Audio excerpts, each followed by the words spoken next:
Meia hora do seu dia, toda semana, para discutirmos com mais profundidade as notícias, temas e os negócios que fazem parte da construção de um mundo mais sustentável. O Matinal Sustentabilidade é um oferecimento da Ambipar. Guilherme, a gente começa o matinal de hoje com uma atualização sobre um tema a respeito do qual a gente falou bastante nessa semana aqui. Recebemos 2 convidados de peso para falar desse assunto, que é a exploração de petróleo na Foz do Amazonas. A gente recebeu ao longo da semana o Márcio Astrini, do Observatório do Clima, e recebemos também o governador do Amapá, Clécio Luiz. Então tivemos visões divergentes sobre o tema, com perspectivas diferentes. Acho que isso foi bastante rico para a gente trazer aqui para a nossa comunidade, para esse debate. E tem uma notícia aí de ontem. Coloca aí, Lucas, para a gente. Ambientalistas entraram na justiça contra a perfuração da Petrobras na Foz do Amazonas. A ação pede anulação do licenciamento dado à Petrobras que permite a perfuração para exploração, né, de petróleo, para pesquisa, né, uma pesquisa exploratória, eles chamam, né, inicialmente, na margem equatorial.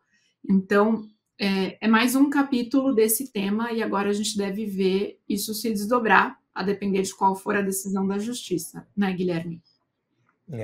E é muito interessante como tem choque de visões nesse tema, né? Eu gostei muito da entrevista com o Clécio que você fez ontem, Clécio Luiz, governador do Amapá, e ele disse, no Amapá o tema é consenso, né?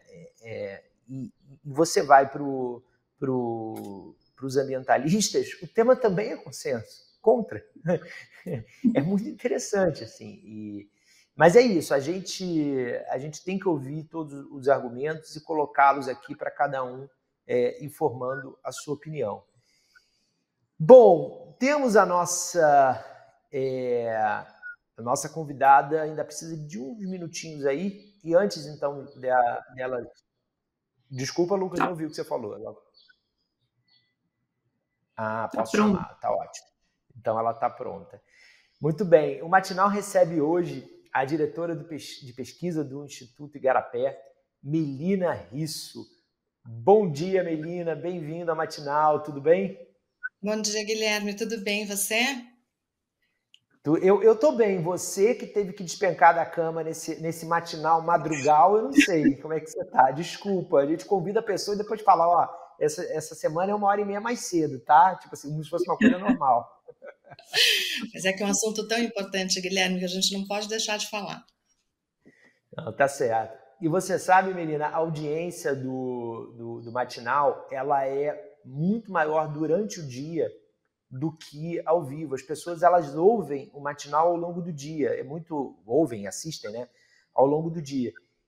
Por isso que, assim, em termos de participação do programa, da comunidade participar do programa, estar ao vivo é o grande diferencial, né? Agora, de chegar a informação às pessoas, para a gente não faz muita diferença, porque a grande parte, assim, 80% da audiência vai se construindo ao longo do dia.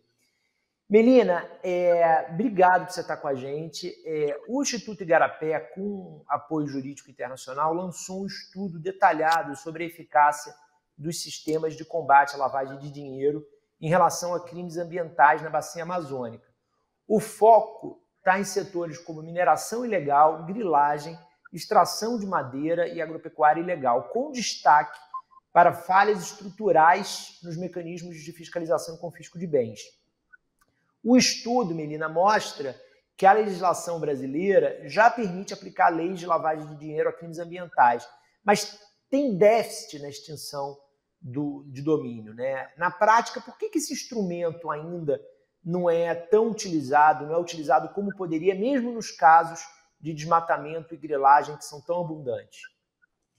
Guilherme, acho que para falar sobre isso, eu vou dar um passo para trás, porque para fazer isso a gente precisa primeiro entender como é que acontece o crime ambiental e como é que a lavagem de dinheiro está inserida dentro desse contexto. Então vamos lá, a gente fez um primeiro estudo que chamou Ecossistema do Crime Ambiental. Nesse estudo, a gente mostra que o crime ambiental ele não acontece de maneira isolada. Ele acontece num conjunto enorme de crimes, como todo crime organizado. E isso depende essencialmente da cadeia produtiva que está sendo explorada.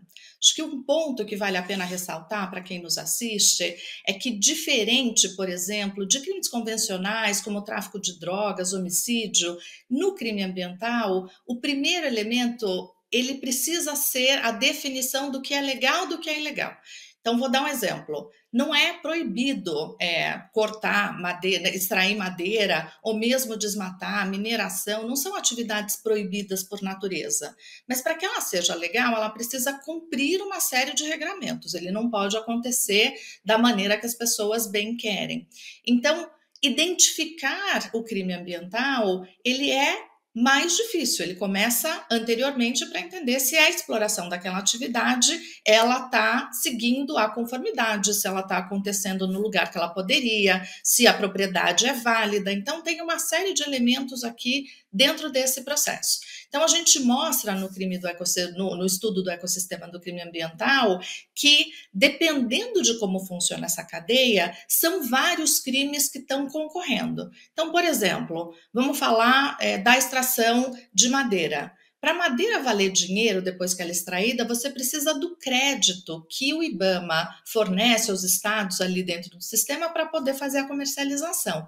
E aí, quando a gente olha o crime organizado ambiental, ele tem um sistema de fraude, de corrupção, porque o crime ambiental ele só faz sentido se você conseguir inserir esse ativo ambiental dentro do mercado formal. Então, essa é a estrutura. Ele precisa, e o crime ambiental, ele é um crime economicamente motivado. As pessoas só fazem isso porque você consegue inserir no mercado e lucrar muito.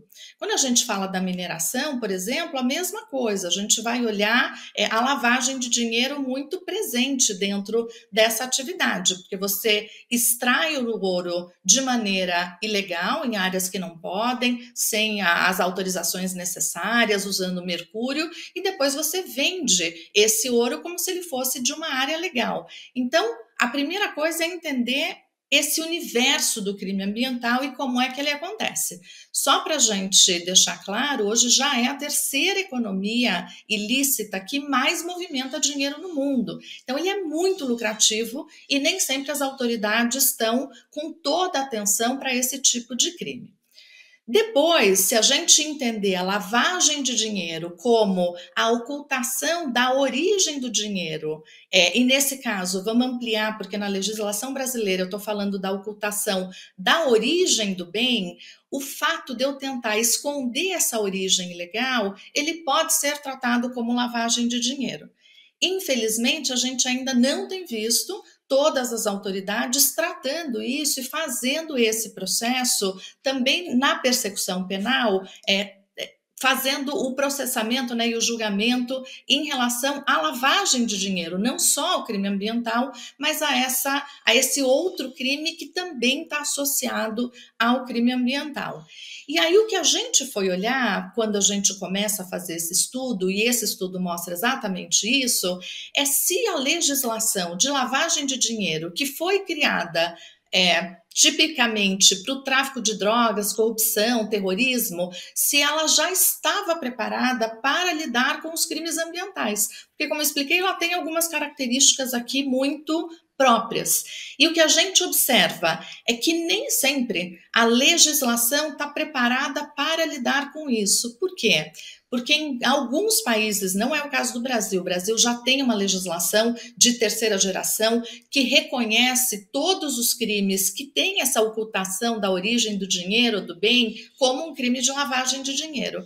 Isso não é verdade em todos os países. A legislação de lavagem de dinheiro, muitas vezes, ela estabelece uma lista de crimes para dizer se esse crime antecedente, esse crime que aconteceu antes, ele pode também ter a sua persecução penal em relação à lavagem de dinheiro. Em alguns países, o crime ambiental ainda não faz parte dessa lista. Então, a legislação ela não é suficientemente abrangente para que se possa fazer essa persecução. E aí, finalmente, tem essa outra figura que a gente está olhando aqui da extinção de domínio, e ela é muito importante para que a gente combata o crime organizado de uma maneira geral e o crime organizado ambiental. Porque se o crime ambiental ele é economicamente motivado, eu preciso ter os instrumentos para que eu provoque essa perda financeira que o crime ambiental está gerando.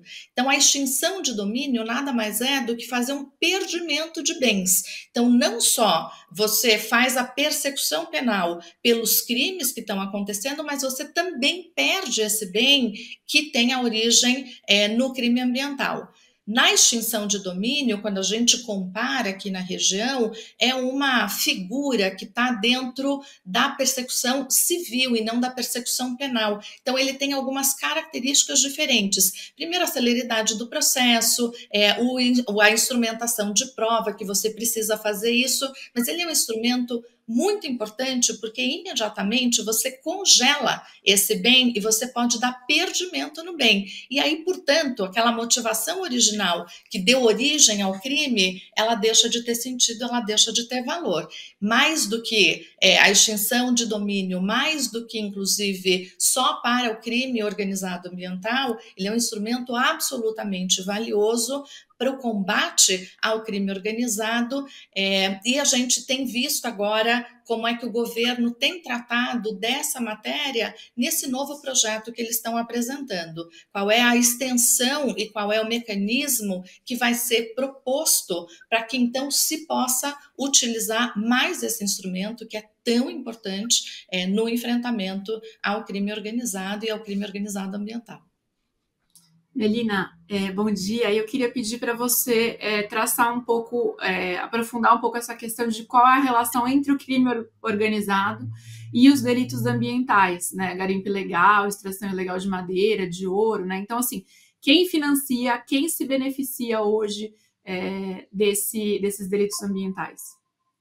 Beatriz, eu acho que a pergunta é super importante, inclusive para a gente falar sobre a mudança do crime organizado, né, que a gente tem visto e que a gente tem vivido. A primeira coisa é que quando a gente está olhando aqui o crime organizado, a gente está voltando lá na Convenção de Palermo para entender que característica é essa. Então, a gente está falando de uma atividade economicamente motivada, sendo feita por mais de 3 pessoas, numa parte estruturada com funções, onde você tem aqui muitas estruturas de cadeia. Então, eu estou trabalhando com o conceito de crime ambiental num conceito amplo, e não só no crime, no crime organizado de base faccional, que muitas vezes, quando a gente fala isso no Brasil, a gente fica com essa mentalidade, né, que a gente está falando de crime organizado de base faccional. Então, se a gente olha essa perspectiva muito mais ampla de coordenação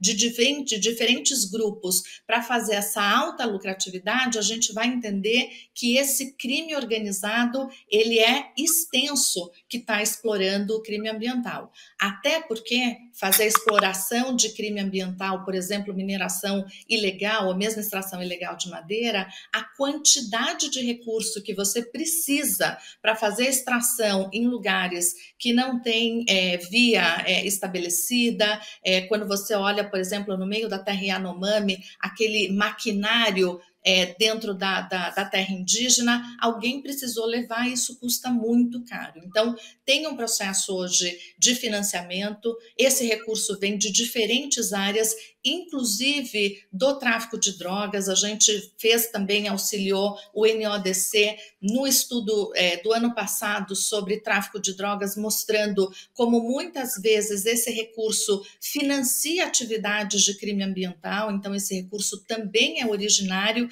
dentro desse processo, mas ele tem diferentes fontes. Além disso, com exploração e essa inserção dentro do mercado. Então, tem muita gente lucrando. Quando a gente olha o processo, inclusive muitas vezes da exploração do trabalho de quem está ali na ponta fazendo a extração em si, efetivamente a gente tem visto que a lucratividade vai muito além desses lugares. Quero chamar a atenção também para um outro estudo que a gente fez, decorrente desse do ecossistema, que a gente foi olhar qual era o alcance desse crime organizado. E o que a gente percebeu no estudo é que houve desdobramento das operações da Polícia Federal em 24 dos 27 estados do Brasil.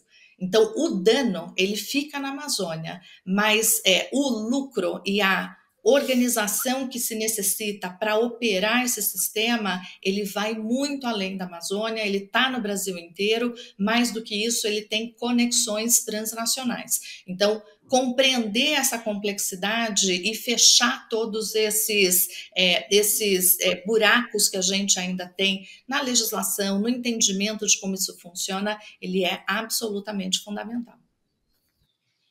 Muito bom. Melina, tem uma percepção de que crimes ambientais são tratados como infrações administrativas, não como crimes financeiros graves, né? Você perpassou um pouquinho já esse ponto.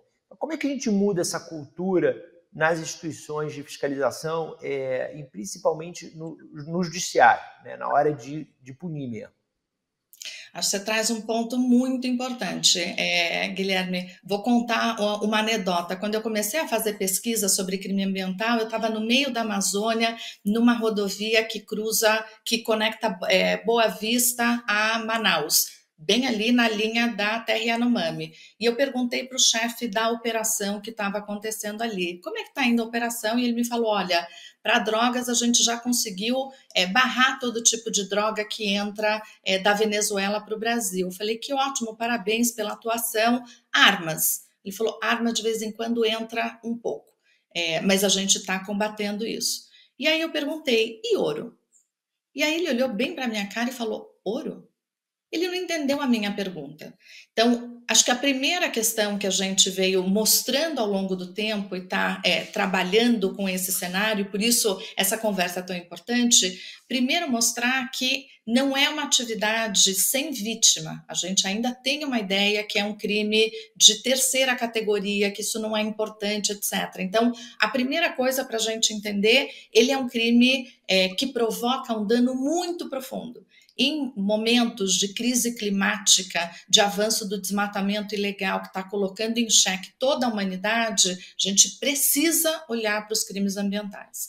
O segundo que a gente vai olhar é porque ele é um crime pouco fiscalizado, né? Ele não tem toda a atenção do sistema de justiça criminal, ele é entendido como um crime de baixo risco e alta lucratividade. Ninguém está olhando para esse contexto e, portanto, a impunidade ela é enorme. E a gente está falando de impunidade que começa desde a orientação do que a polícia está olhando para desmontar essas estruturas de crime organizado que operam o crime organizado, o crime ambiental, mas também ao longo dessa cadeia como um todo, seja no processo do Ministério Público apresentando a denúncia e entendendo que esses crimes não são isolados, e no judiciário, quando chega no judiciário, o que acontece com esse crime. Então, ainda tem muito desconhecimento sobre qual é a operação, qual é o funcionamento, como é que muito dinheiro de outras economias tem sido lavado no crime ambiental, porque você consegue trazer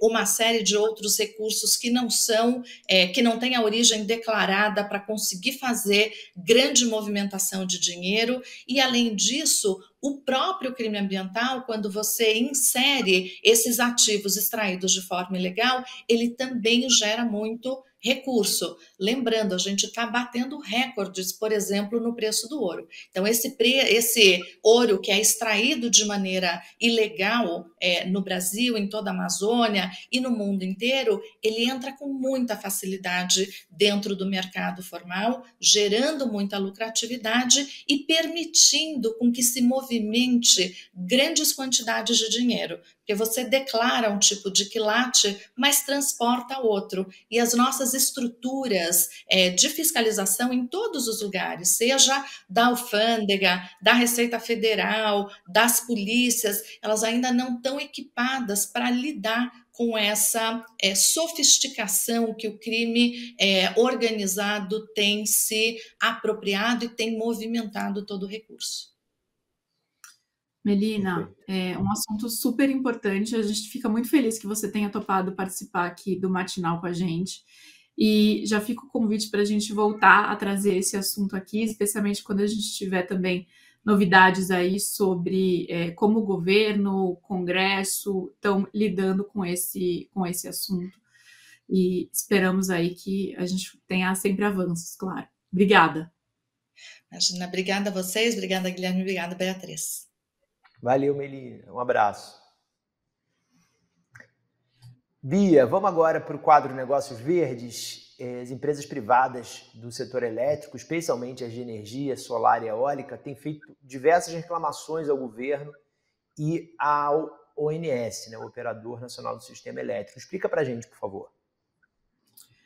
Guilherme, isso está acontecendo porque vem sendo noticiado já há cerca de um mês, e essas notícias têm seguido, ou seja, esse risco está aí, está presente, que o Brasil pode sofrer apagões na rede elétrica, mas não é por falta de energia, e sim por excesso de volume de geração. Mas, enfim, vou explicar aqui para você.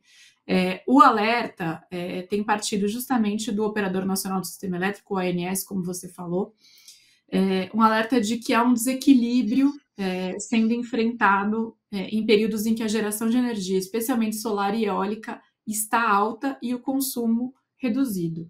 Por quê? A gente tem que imaginar que o sistema de energia é como se fosse uma gangorra, né? De um lado tem as usinas gerando energia, do outro nós aqui usando a energia nas casas, nas escolas, as empresas, as fábricas. Quando está tudo equilibrado nessa gangorra, está tudo bem, é o que eles chamam de 60 Hz, que seria o ritmo certo dessa geração de energia no Brasil.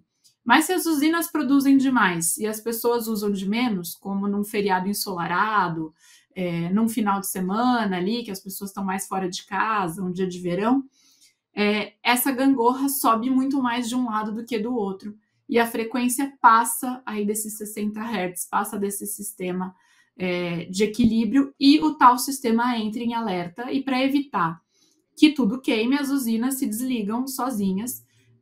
E muitas vezes há a troca aí, para evitar um apagão, há a troca feita pelo próprio Operador Nacional do Sistema, das eólicas e solares para as hidrelétricas e para as térmicas, ou seja, você deixa de trazer energia renovável das eólicas e elétricas e pode usar até as térmicas, que são muito mais poluentes. Nessa transição ocorrem esses riscos de apagão. Então, o desafio brasileiro é equilibrar a energia que está sendo gerada, porque a geração de energia justamente dessas fontes limpas cresceu em um ritmo maior do que a demanda.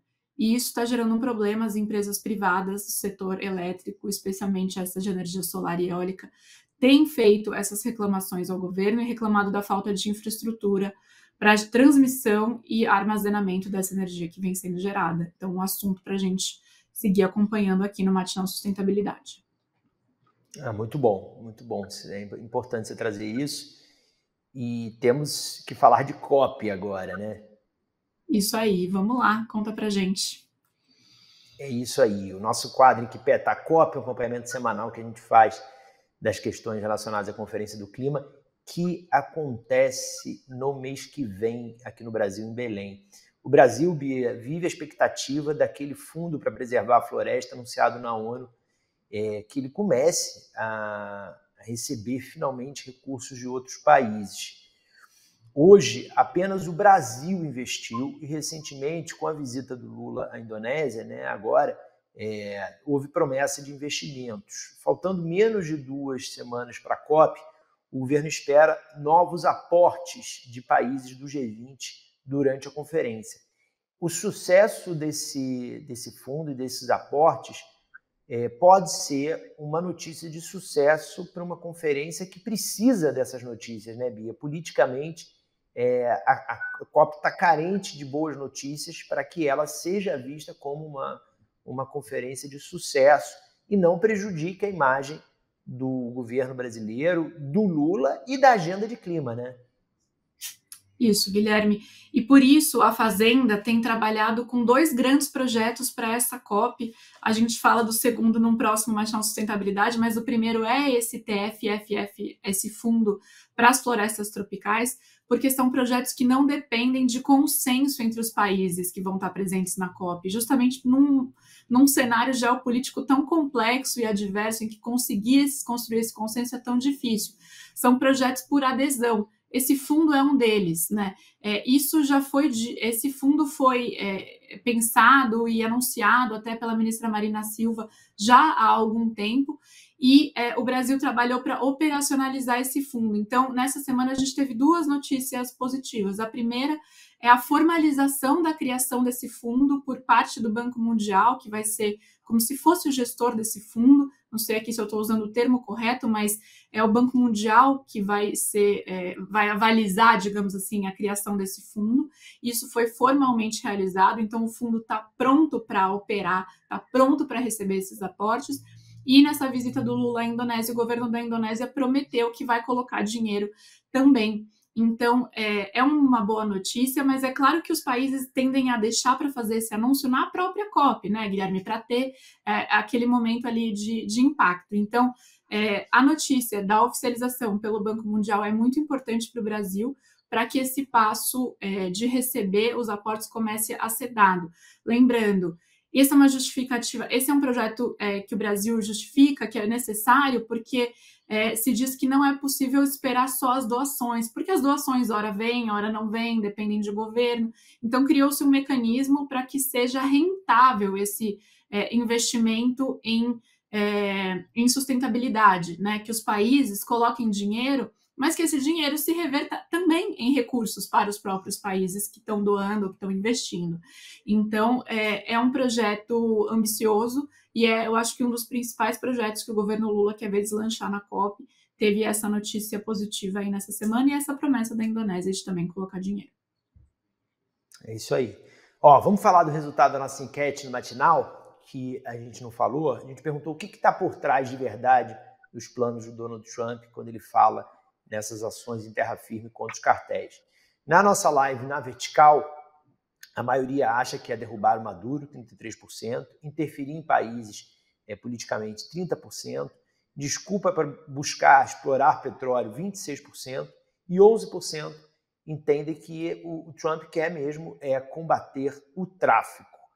No Twitter, a gente... Bom, primeiro, desculpa, no YouTube, na horizontal, aí foi um strike, 50% de que ele quer interferir em países, 25% especificamente interferir na Venezuela, 25% explorar petróleo, e ninguém acha que o Trump quer combater tráfico.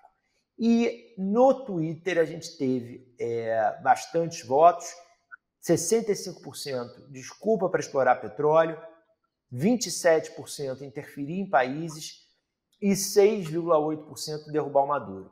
1% achou que o Trump quer combater o tráfico. É isso, né, Biabula? Terminamos por aqui, sextou cedinho hoje. Você que ficou com a gente até aqui a semana toda, muito obrigado. Segunda-feira tem mais. Até lá.